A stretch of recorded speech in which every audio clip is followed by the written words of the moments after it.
Buenas tardes, Ana, ¿cómo estás? Buenas tardes, Pili, ¿cómo estamos? ¿Bien? Muy bien. Damos a los espectadores la bienvenida a nuestro programa 16, que hoy va a tratar de libros. Vamos a dar valor al libro. Estamos a punto de San Jordi, hoy es día 21 y quedan 2 días. El viernes, el próximo viernes, ya lo tenemos aquí, viene una celebración muy bonita que es el Día del Libro. Y vamos a estar pendientes de ello. Quería comentar el Sí. Día del Libro, en ¿El Día realidad, del Libro se celebra solo en España o es más internacional? es de todo el mundo, pero le Bien. debemos el honor de celebrarlo a España y dentro de España a Barcelona. O sea, Ujú. es un día que se lo debemos a la ciudad de Barcelona, por eso me ha salido el San Jordi. Ahora lo Mm. explico. Fue en 1926 hubo una iniciativa y la iniciativa era de la Cámara Oficial del Libro de Barcelona. No olvidemos que aquí hay un gran mundo editorial. Editorial, sí. Sí, y no habían propuesto el día 23 de abril, habían propuesto otro, no sé si era el 12, ahora no me acuerdo, pero fue una propuesta de la Cámara del Libro. Y Ujú. esta propuesta por fin quedó recogida en 1930 por toda España y a propuesta de Barcelona y de la Cámara del Libro de Barcelona. Y lo que se hizo en España es intentar darle una proyección internacional, con lo cual se pensó que el día 23 de abril quedaba muy bien porque San Jorge es un patrón que es patrón de muchas partes de Europa y del mundo, mira, hasta México, Etiopía, hay diferentes lugares del mundo que todos tienen por patrón a San Jorge, pero además Ujú. coincidía con el nacimiento, muerte de varias personalidades célebres. Entonces, el gobierno español, en un intento de proyectar hacia el exterior esta iniciativa tan bonita, eligió este día. Sí. Ah, de Sí. acuerdo, de acuerdo. Bueno, perdona, ahora viene lo bueno. En Mm. 1995 fue propuesta por el gobierno de España a la UNESCO y entonces desde 1995 la UNESCO lo ha declarado fiesta mundial a propuesta de España, fiesta mundial. Es Día Mundial del Libro y Derechos de Autor, que no se nos olvide. O sea que sí Vale. que tiene un poco de aspecto económico, indudablemente, pero sobre todo Una de las particularidades de este día en Barcelona es que se hace un pregón. ¿Quién hace pregón este año, sabes? te va a encantar. Mm. Irene Vallejo, nuestra Ah, Irene Vallejo, te va a Irene encantar. Vallejo es el pregón, vale. Entonces, Irene Vallejo, que tiene este último libro que se llama El infinito en un junco, la invención Sí, de los libros en el mundo antiguo, es que después vamos a hablar más detenidamente de ella. Es un libro dedicado a la lectura, al libro, a la memoria y a todos, digamos, los temas relacionados con lo escrito. Y si me permite, tiene una dedicatoria a un autor que yo amo mucho, que es de Mozambique, mozambiqueño, Mia Couto, que dice: parecen dibujos, pero dentro de las letras están las voces. Cada página es una caja infinita de voces. Entonces, ese infinito es un infinito de voces. ese. Bueno, yo propongo que escuchemos atentamente su pregón y lo podemos comentar en el Después lo próximo comentamos. programa. Sí. Tenemos Este, una sí, gran novel joven con un sí, mundo por delante, somos muy dichosos, ¿eh? sí, sí. Somos muy dichosos de Bueno, contar con este este Vallejo. programa número 6 vamos a hablar Sí, sí. con una librera y un escritor. Se trata de Ublit Baseiria, que es la propietaria de la Casa Anita, que es una librería dedicada a literatura infantil y juvenil, y el escritor es Bernardo Achaga, que es un escritor que ha escrito, digamos, obras de adultos, pero también obras de infantiles para niños. Entonces, con los dos tenemos un panorama completo, digamos, de este día de homenaje a las letras y a las voces que están en las letras. ¿Qué te parece? Pues esperamos que nuestros espectadores disfruten tanto como nosotras. Vale. Hasta ahora, hasta dentro de un momento. Ahora, Pili.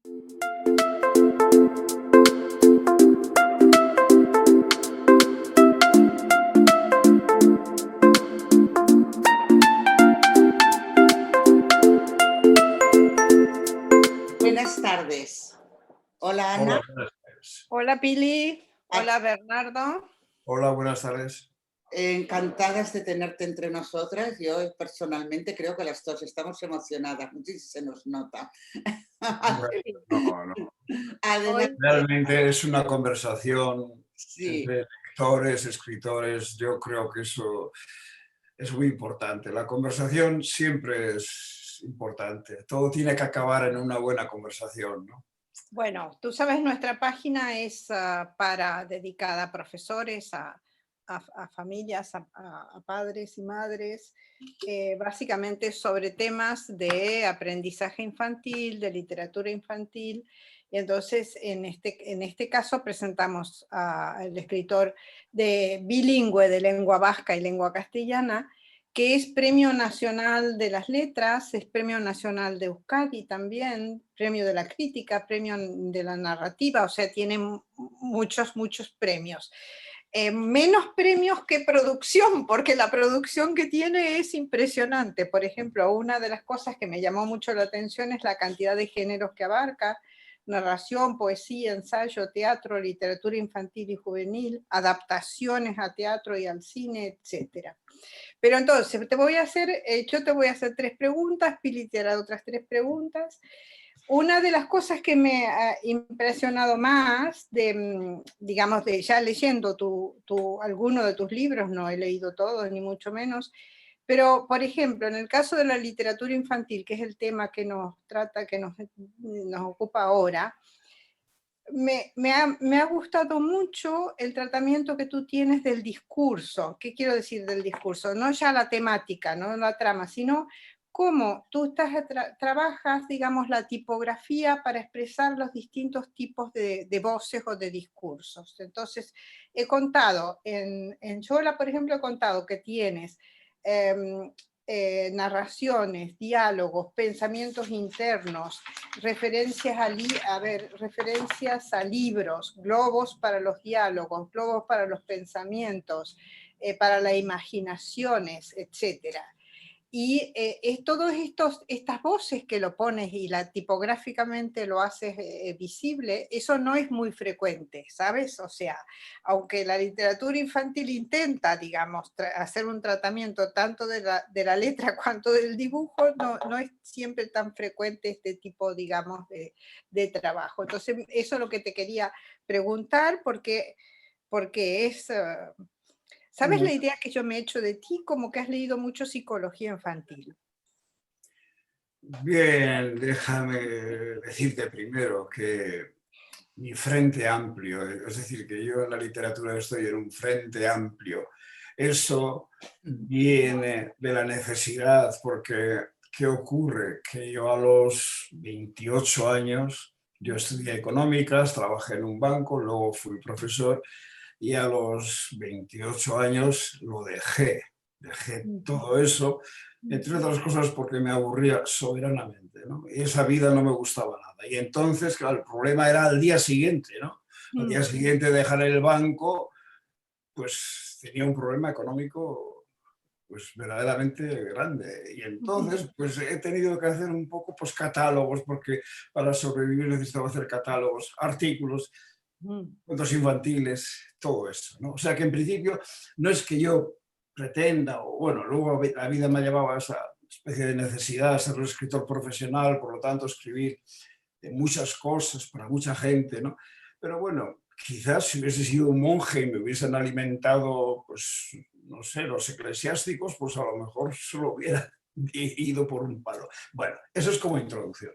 Bueno, lo que me preguntas sobre mi forma de escribir para niños, yo es que entro o me inserto, me sitúo en una de las, para mí, dos grandes tradiciones que hay en la literatura infantil.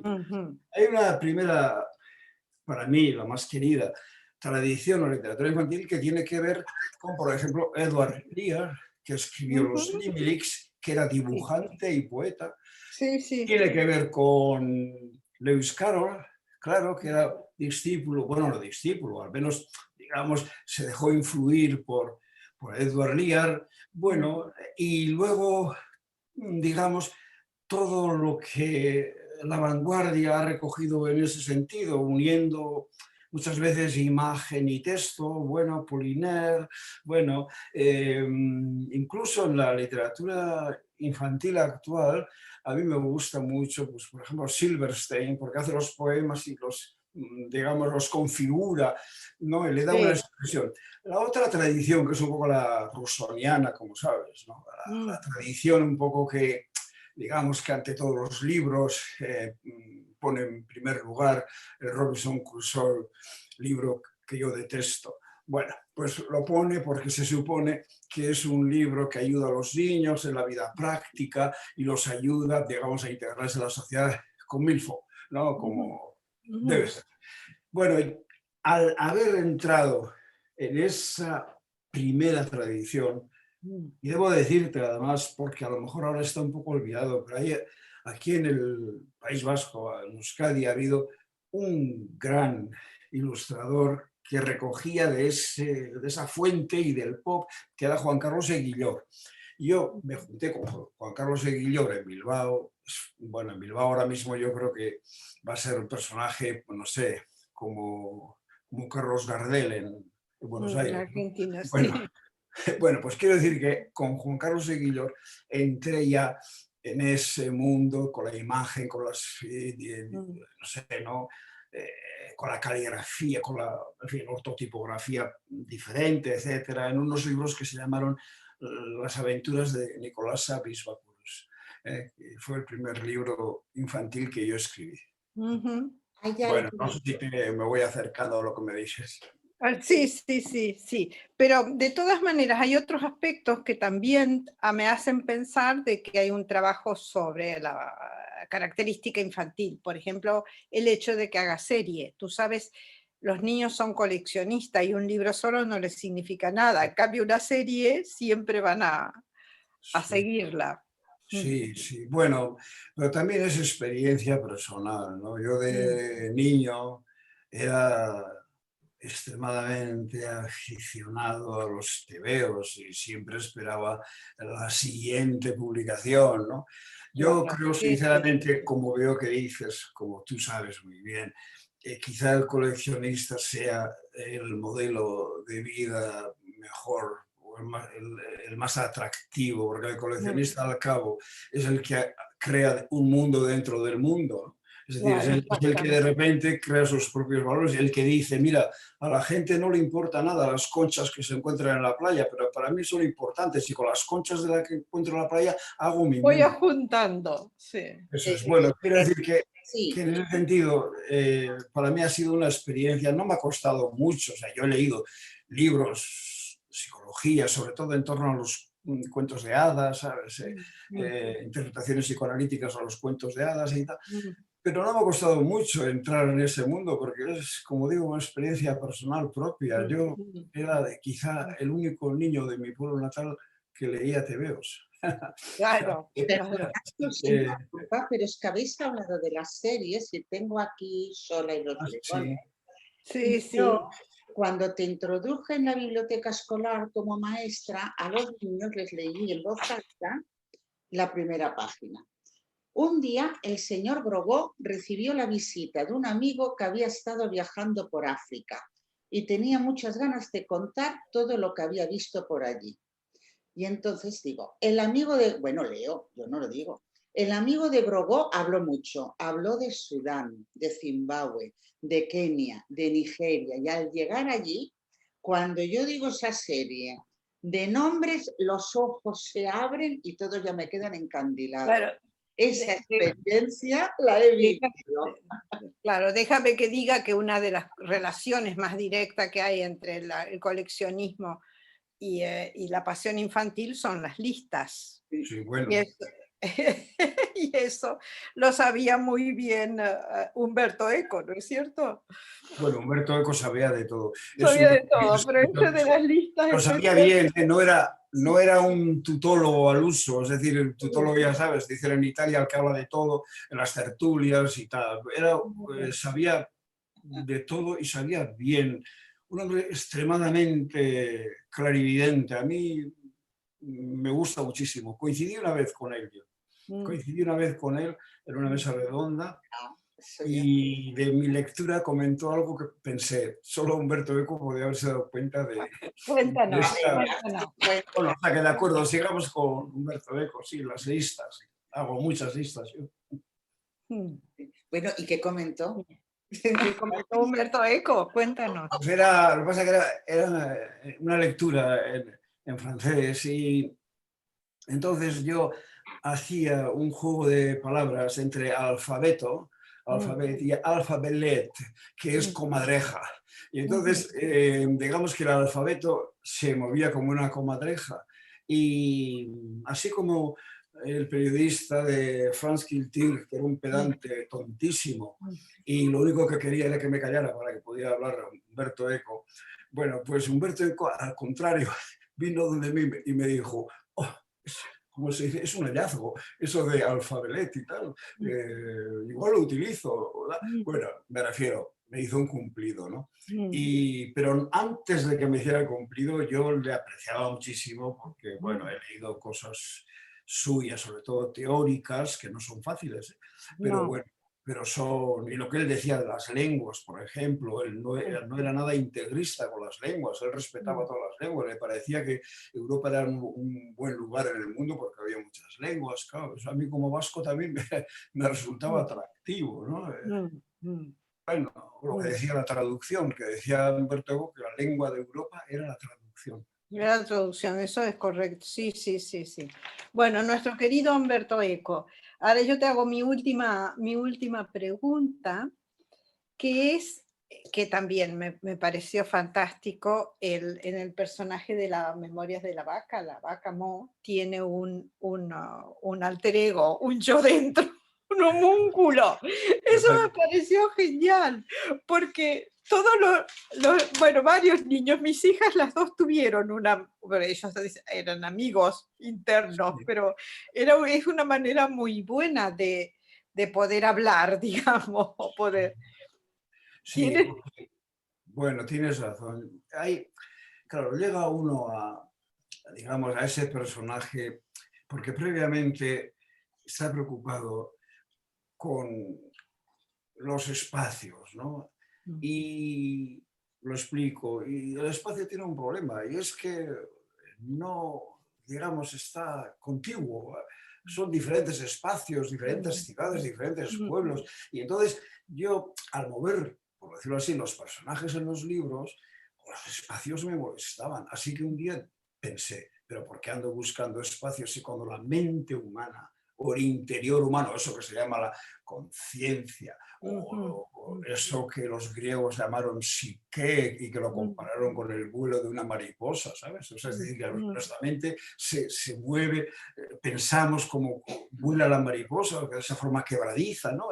Bueno, pues pensé, entonces no tengo por qué establecer espacios, no sé, aquí un aeropuerto, allí un puerto, allí una casa, un cine, no, me basta con el interior. De modo que mi primer ensayo fue con el Memorias de una vaca, que lo escribí en París, felizmente, con mi mujer, sin hacer nada en especial, más que comer helados de vez en cuando. Y estábamos en casa del que traducía mis libros, André Gabastú, y entonces, en esa situación un poco feliz, pues yo me imaginaba, bueno, estaba toda la ciudad, todo París, lleno de anuncios de la Vacherie. Y A la entonces, Vacherie, y claro. entonces bueno, pues de tanto ver los anuncios, los medallones, ¿no? Con la Vacherie, al final empecé a escribir sobre la vaca y con el personaje interior me movía. Tú, hablando con el personaje interior, te mueves en el tiempo, pasado, presente, diferentes Sí, espacios. sí, sí. De ahí viene, ¿no? Bueno, Y una idea que yo he solido tener, que siempre digo que la conciencia no tiene una sola voz, que es como el coro EASO, ¿no? O sea, hay cientos de voces en la conciencia. Y bueno, pues una de ellas es la de la vaca, ¿no? No. Que se va a hacer con mejor película ahora. Ah, está muy bien, está muy bien. No, pero está muy, además con el tema de la memoria, ¿no? Claro, siempre tenemos la voz interior de la memoria, eso seguro. Lo del espacio y el tiempo se mete. Algo Bueno, muchas gracias, ¿sí? algo que estabais hablando antes de la Vacherie, que yo no lo pronuncio bien, me ha recordado, porque además tú has hablado de esto. O sea, en la literatura infantil hay dos corrientes. Hay la corriente fantástica y la corriente pedagógica, ¿no? Entonces, ¿tú cómo te mueves entre estas dos corrientes o qué uso haces de ellas en tus historias? Porque tú usas mucho la fantasía y hablando... Sí. Estoy de acuerdo, pero fantasía es un término muy amplio. Es terriblemente amplio. Es decir, que aquella persona que, por ejemplo, escribe sobre demonios que vuelan, está, digamos, en el terreno fantástico. Pero también aquel, como Edward Lear que he citado, que hace poemas absurdos que no tienen sentido, también es fantástico en el sentido que no nombra ninguna realidad. Y bueno, yo he tenido que pensar mucho en la cuestión de la fantasía y primero, era lo que voy a decir, ¿no? Son conclusiones que a lo mejor otros llegaron mucho antes que yo, pero debo decir que esto es, digamos que esto es, como decir, aprendizaje personal, ¿no?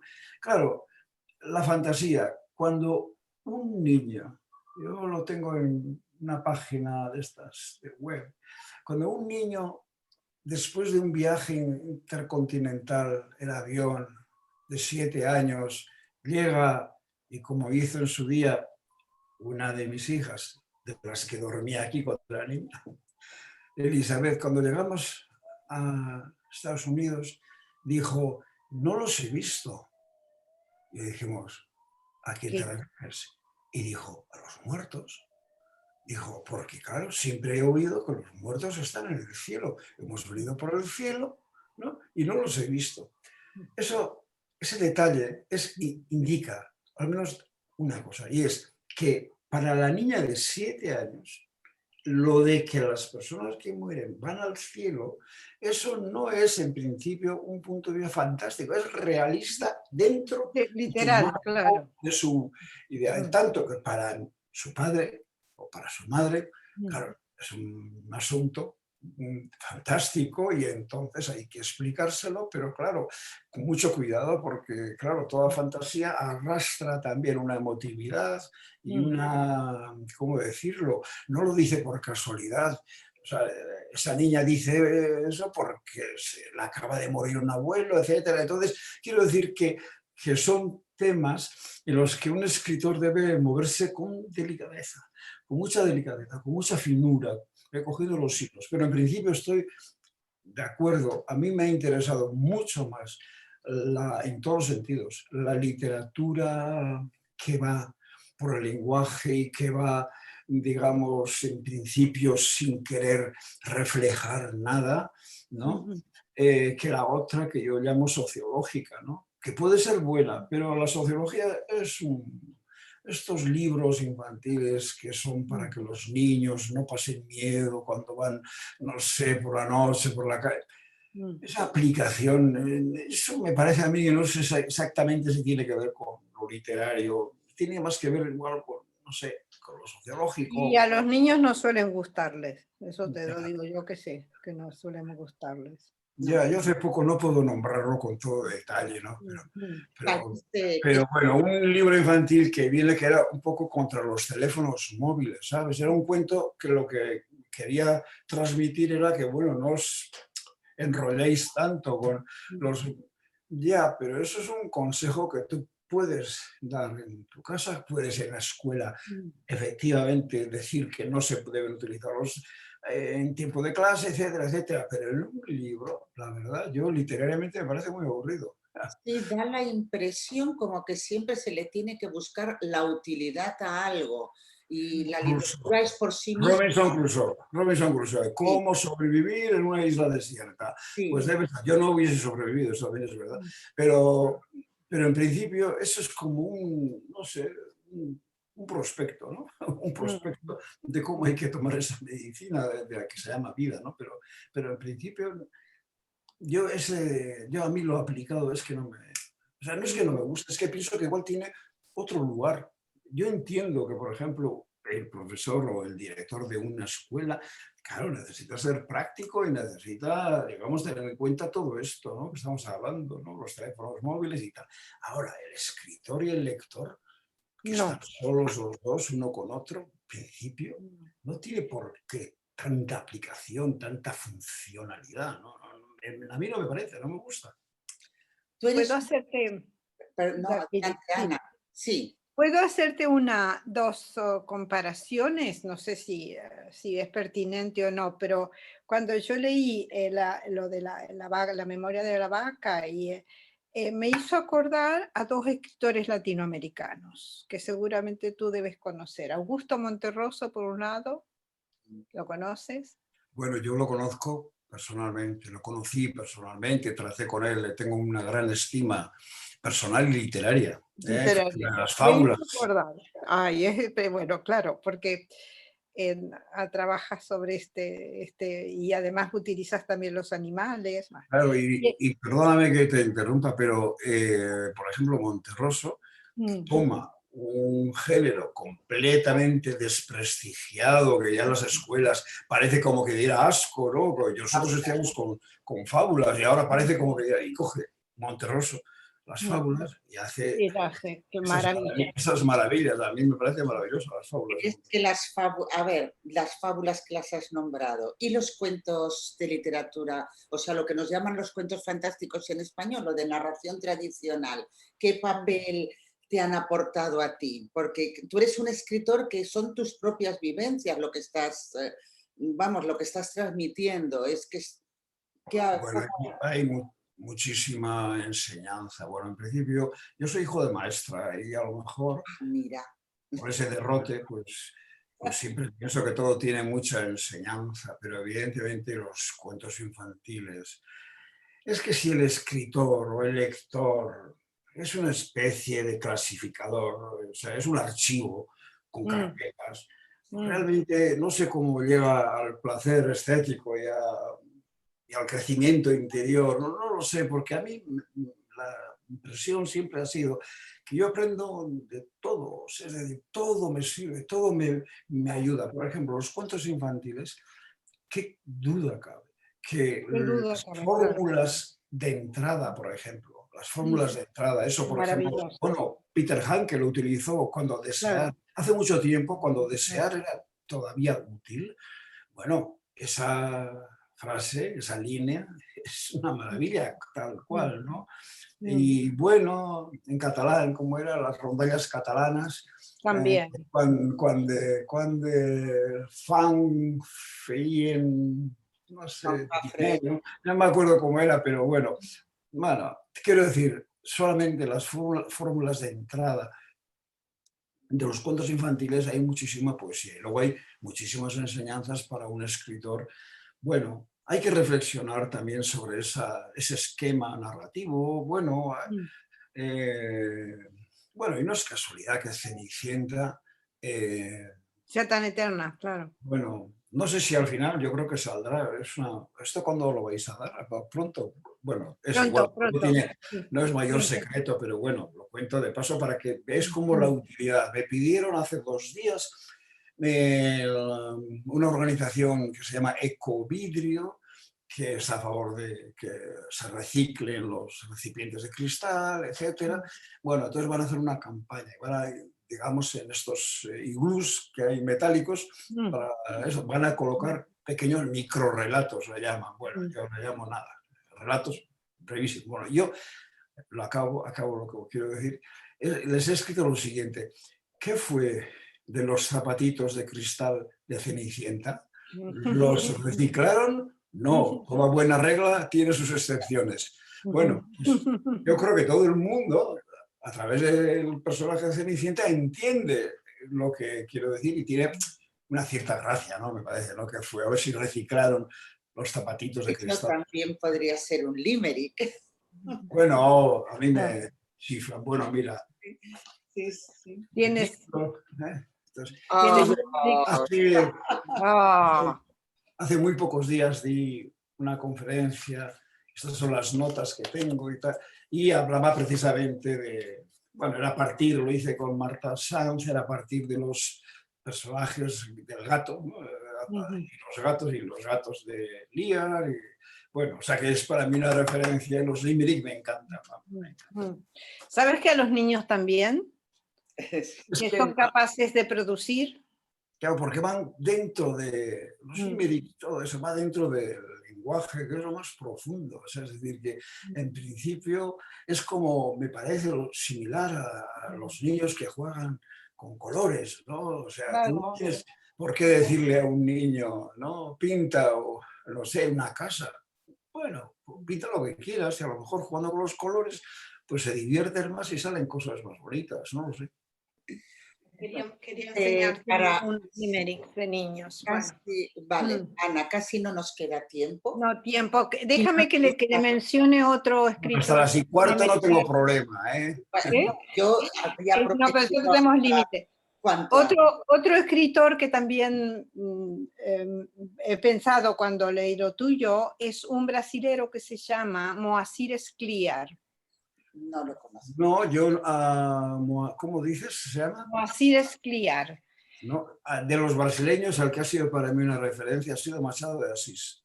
Oh. Machado de Asís sí ha sido una referencia. Pero Machado de Asís, fantástico. No lo recuerdo. Moacir Scliar, si quieres te lo mando. Tiene un libro que se llama El ejército de un hombre solo. Bien. Sí, me permitís para bien, pues envíame la referencia. Envío toda la referencia. Hay algunas cosas que están traducidas al castellano de Moacir Scliar.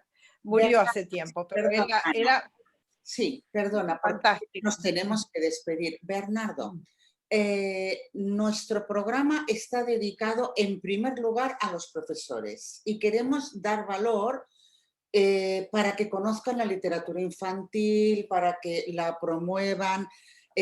Bueno, y hablamos de otras cosas, está exclusivamente dedicado a la educación y además nos escuchas personas que no son profesores.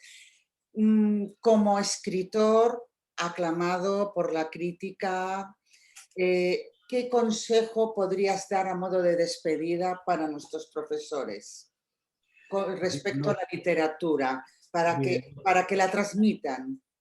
Bien, lo primero es que hay que ser radical. Aquí no valen tibiezas. Dante ya lo escribió en la comedia, los tibios van al infierno. O sea, un tibio con la literatura, un tibio con las humanidades. No hay que ser radical porque hay unas, por decirlo así, monstruos, fuerzas monstruosas que intentan, digamos, ¿cómo es? Marcar al mundo pues un camino que a mí particularmente me parece el de una esclavitud más o menos compartida. Entonces, para ser personas libres, íntimamente libres, que ya en el albor de la democracia, ya Tocqueville decía, hay sujetos, decía, veo sujetos, pero no veo ciudadanos, cito allá. Bueno, yo creo que esa es ¿cómo decir? La batalla. Hay que luchar por todo lo que trae, todo lo que nos enseña, todo lo que nos hace vivir, tanto la pintura, el teatro, la poesía, etc. Yo creo que es muy importante. Y una maldición es que aquel que no crea esto a pies juntillas, o aquel que no acepte, mejor dicho, esto a pies juntillas, ya verá cuando se haga viejo, como yo ahora más o menos, se aburrirá soberanamente. Claro, por supuesto. Se aburrirá soberanamente. Yo no puedo hablar mucho porque a lo mejor me escuchan algunos amigos, pero yo veo amigos míos, economistas como yo en mi día, que siguieron y ahora se aburren soberanamente. No se han preparado, no leen, no escuchan música, no ven pintura. Oh, por favor, qué vida. Bueno, o sea que O sea que los libros te dan una segunda vida. bueno, a mí me parece que multiplican la vida. Y Multiplican la vida, muy bien. es algo, y además probablemente es insustituible. Yo antes solía decir que, bueno, ¿qué más da? Si en lugar de leer oía la radio, mis amigos me decían, no, eso es una barbaridad. No. Y efectivamente, tenían razón mis amigos. Yo creo que la lectura tiene una virtud, y se lo puedo decir rápidamente. La lectura siempre es un viaje hacia el exterior, hacia el mundo, la realidad, pero también es al mismo tiempo un viaje hacia el interior, porque tú cuando coges un libro y están las palabras no las has creado tú, estaban ya ahí, cada palabra tiene su historia, cada palabra tiene su resonancia en ti. Cuando yo digo echea, que es en vasco casa, ¿no? Tiene una resonancia cuando dice casa, que dicen en catalán, bueno, es otra resonancia, casa, o sea, es decir, todos los lectores hacen su libro de lo que están leyendo, y eso implica, bueno, un infinito. Es decir, que tú haces un viaje tremendo cuando lees un libro, ¿no? Un viaje tremendo a través de las connotaciones de las palabras. O sea que leer, bueno, yo en principio, no sé cómo decirte, el que no quiere leer, pues que no lea. O sea, es decir, ya se aburrirá, o sea, lo maldigo. Ya se aburrirá. Muchas gracias, Bernardo. Ha sido un placer tenerte. Bueno, también es una maravilla que podamos, ¿no?, hablar así. Hablar por este medio, sí. Es una de las pocas ventajas.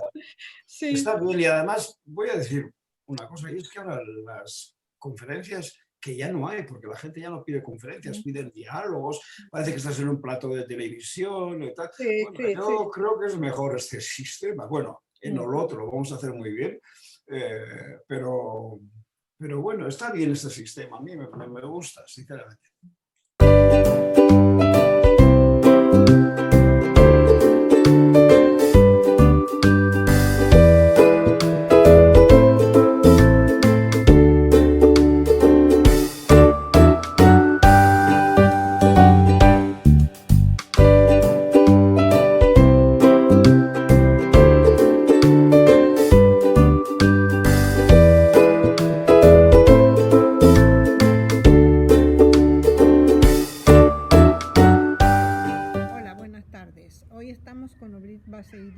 Que es la propietaria de la librería Casa Anita de Barcelona, de la calle Vic, del barrio de Gracia de Barcelona.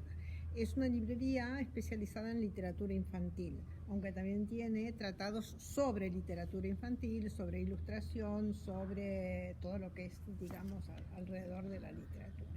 Entonces, para comenzar, Ublit, tú siempre haces salidas en Sant Jordi, pones una parada en los barrios de Barcelona, aquí cerca y tal. Este año con la pandemia van a... No va a ser lo mismo. Lo que nosotros siempre hacemos por Sant Jordi es un encuentro con ilustradores. O sea, el día de Sant Jordi en las calles de Barcelona lo que hay es muchas paradas de flores y libros, que es el día de Sant Jordi, que la gente sale a la calle, que encima como es casi el principio de la primavera y tal, si hace un día bonito, pues es como toda... Una fiesta. Exacto, es como una fiesta sin ser una fiesta que se inunda la ciudad. Como nosotros somos una librería especializada en literatura infantil y juvenil, como tú has dicho, y también en ilustración, lo que siempre hemos pensado el día de Sant Jordi es ser fieles a lo que somos, ¿no? El tipo de librería que hemos montado nosotros como Casa Anita, ¿no? Con lo cual el día de Sant Jordi lo que hacemos es un encuentro con ilustradores, que pueden ser ilustradores de aquí, ilustradores de la península en general, y también invitamos ilustradores de fuera, sean ingleses, franceses, lo que sea. Decimos que es un encuentro, que es una trobada de ilustradores, porque ellos se encuentran, están todo el día con nosotros, o sea, no es una firma de libros en el cual es una hora y después se van a otro sitio, sino que están todo el día con nosotros, con lo cual establecen relaciones con ellos y están, bueno, pues al lado de nuestra parada de libros y con todos los ilustradores. Normalmente invitamos a ilustradores y ilustradoras, digamos, por su carrera profesional. O sea, no que no tengan un solo libro o 2 libros, sino que realmente por su trayectoria tengan suficientes libros como para hacer pues una muestra de lo que es todo su trabajo en lo que tenemos en la mesa que tenemos para Sant Jordi. En este año que dices será diferente, ¿por qué? Bueno, va a ser diferente porque sencillamente no lo vamos a hacer. O sea, perdimos el Sant Jordi del año pasado, Ya lo habéis perdido. Sí. que ya lo perdimos, y este año consideramos que aún no podemos hacerlo. Entre otras cosas porque a mí también me sentiría un poco mal pensar que, a ver, somos un tramo de la cultura, las librerías independientes y más pequeñas, que no somos el tramo de la cultura que ha sufrido más la pandemia. Nosotros hemos podido abrir. Abrir significa abrir la persiana, que entre la gente y que pueda comprar libros. Claro, claro. Con eso, más o menos, a no ser que fuésemos una gran superficie, hemos conseguido Tirando, claro. ir tirando. Hay partes de la cultura que no. Que no. El cine no ha podido abrir en todo No, su no, 100%. el teatro muy El teatro no. limitadamente. Toda la gente que se dedica a música nocturna, el ocio nocturno y tal, tampoco. No creo que podamos hacer un Sant Jordi como para que haya cantidad de gente en la calle y hayan firmas. De acuerdo, sí, Porque, tienes... o sea, no me sentiría muy bien tampoco. Y tampoco puedo hacer un encuentro de ilustradores invitando a la gente de fuera. Entonces pierde un poco su sentido. Sí, tienes razón. Dime, vamos a ir concretamente a los libros. Hay dos preguntas que te quiero hacer. ¿Por qué el nombre Casanita? Una cosa que siempre me pregunté y nunca te lo pregunté. Yo te lo contesto. Y luego, ¿qué es lo que tú podrías recomendar en estos momentos a nuestros, oyentes y televidentes? Mira, el nombre de Casanita te lo contesto, que es una cosa que siempre me preguntan todos los niños, y no tan niños cuando vienen a Casanita. Yo no me llamo Anita, en mi familia el nombre de Ana no es, no, mi hija no se llama Anita y mi madre tampoco, sino que en el primer local que tuvimos era una tienda. Cuando sacaron el cartel que ponía local por alquiler, pues había un cartel pintado en madera que ponía Casanita. Ponía Casanita porque era la tienda de la señora Anita, que era una señora que se dedicaba a ropa para niños pequeños y mercería, y había puesto su nombre. Ese es el primer local que tuvimos, con lo cual, como el cartel era muy bonito, pues digo, pues yo no pienso más. No, ya está. La librería se llama Casanita y listos. Y cuando nos cambiamos a este otro local, pues claro, el nombre ya lo teníamos, claro. llevaste el nombre. O sea, se llama por el cartel que había en el primer local. En el barrio de Gracia. En el barrio de Gracia, sí. Bueno, y luego, ¿qué libros nos recomendarías para... Mira, si quieres, empezamos por ¿De los pequeño? más pequeños. Eso es. Mira, para hacer como y vamos avanzando. Por los más pequeños, os recomiendo esta colección. Está editado por Ediciones Modernas en Embudo y las ilustraciones y tanto el autor es Elena Driozola, y son 2 títulos. Son para los más pequeños y aquellas escenas cotidianas que tú puedes hacer. El primero fue Ya sé vestirme sola, que lo que hace es cómo esta niña se va vistiendo con la ropa que tiene en el armario. Y por error, tal, ¿es por aquí? No, mejor por aquí. ¿Y es por aquí? No, mejor por aquí. Y va vistiendo y se va vistiendo toda para salir. Y en la otra, que ya he aprendido en otras cosas, se hace el desayuno. Wow. Con lo cual empieza en la cocina y entonces dice, con pan construyo una casa. En la casita amarilla guardo la mantequilla. Pintamos el tejado y mermelada en todos los lados. Y cuidado, vaca, que me rompes la casa. Y sirvo la leche sola y no derramo ni una gota. Qué rico está, y es que cocino fenomenal. Muy bonito. Y mucho. son los aprendizajes que hacen los más pequeños. Este libro también es para pequeños. Y que Animales lo que nos cuenta es un primer día de escuela.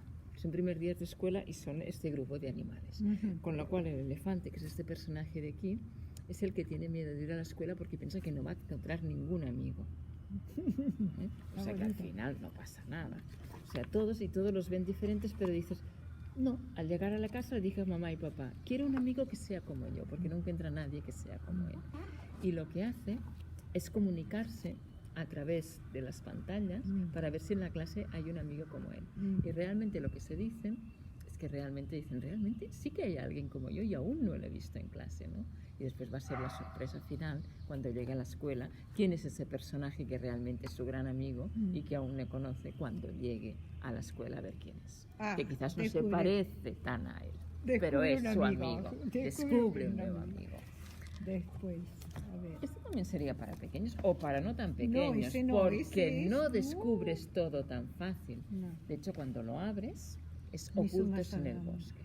Es un libro sin ningún texto, en el cual tú has de descubrir aquellas imágenes que te ofrece el bosque y que están escondidas dentro de árboles, o sencillamente es el dibujo de las formas en el cual tú descubrirás. Y entonces tú empiezas el recorrido y piensas, ¿qué hay aquí? Pues no vamos a desvelar nada. Pero si después la gente que nos mira coge el libro, sí que va a encontrar dentro de estas formas todo aquello que se puede esconder en este paseo absolutamente fascinante que haremos por el bosque. Vais a encontrar animales y otras formas que no son tan animales, ¿eh? Y que pueden ser cosas diferentes. Hay muchas, muchas. Sí, muchas formas, sí. ¿Ves? Sí, es una cabeza, claro. Y es muy bonito. todo ese paisaje que está oculto en el bosque. Robert Grace, wow. Sí, porque a veces también es importante hablar de aquellos libros que se recuperan. Sí. Este es fascinante. Es un libro de Robert Grace y las ilustraciones son De de Morrison. Sende. Wow. ¿Esto ha Y es salido ahora? súper divertido, sí. Ajá. Es súper divertido porque es esta familia. El gran libro verde es el libro que descubre este niño.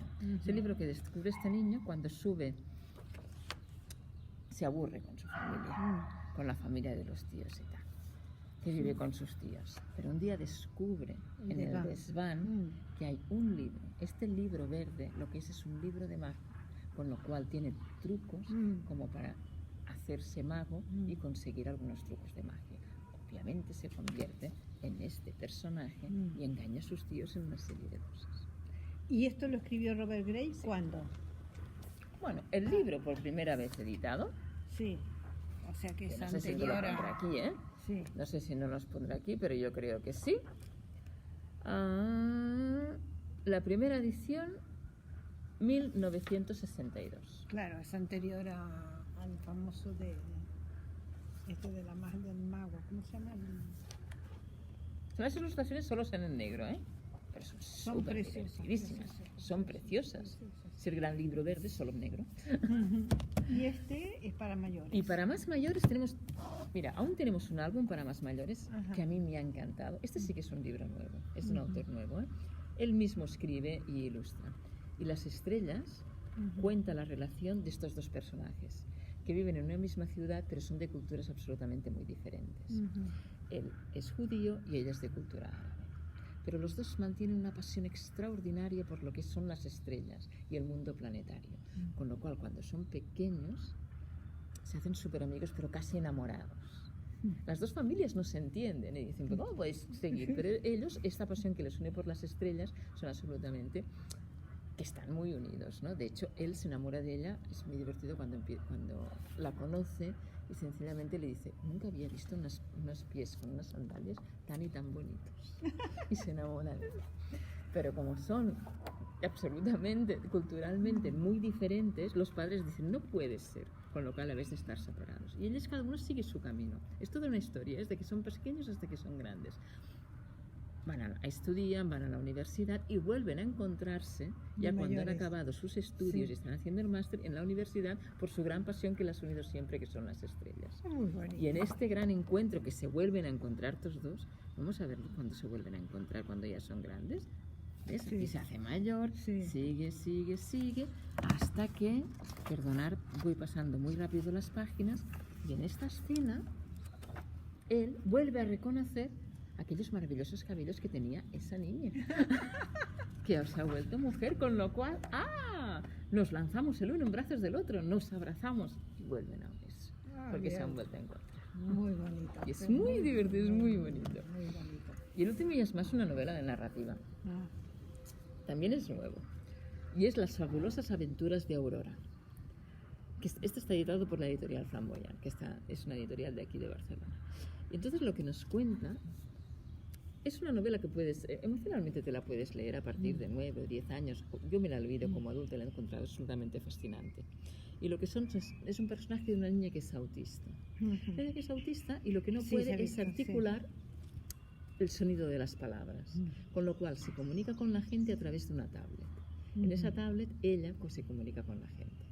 Pero aparte tiene otra cosa que solo sabe ella, que es esa capacidad para ver más allá de lo que dice la gente. O sea, es como un sexto sentido que tiene ella para realmente saber lo que piensa la gente en estos momentos sin que lo exprese en palabras. Forma parte de todo un integrado en el cual se ven se ven en una cuestión policial, porque hay una amiga suya que tiene bullying, que la haya de hollar su hermana, que se mete la policía porque es una persona que ha desaparecido, y ella, con sus poderes, consigue encontrar a su todo amiga. esto que pasa. Es una compensación, digamos. Es una compensación. Sí. Ubrit, muchas gracias por estos momentos y tus recomendaciones. Y para acabar, mis preferidos, que son la colección que ahora están en castellano. ¿Puedes hablarnos un...? Bueno, son la colección, es la colección que tienen en todas partes. Son todos personajes que son o los hombres o las mujeres de Miss Magnífica, Miss Grosero, Miss Fisgón, Miss Traviesa, Miss Pero ahora Curiosa, están en castellano. Miss Ordenado, Miss Fortachón. Sí, hace tiempo que están en castellano. Hace tiempo, bueno, pero yo no sabía. Pero no, la gente solo los identifica más Con inglés. con inglés. Claro. Con inglés, claro, los personajes claro. estos con inglés, y que los identifica porque hay Por un los montón. dibujitos. Un montón. Claro, sí, sí. Vale, pero es interesante porque a veces se piensan solo en las emociones en términos de triste, alegre. No, y estos no. Estos no, Estos son estos son de todo. Muchas gracias.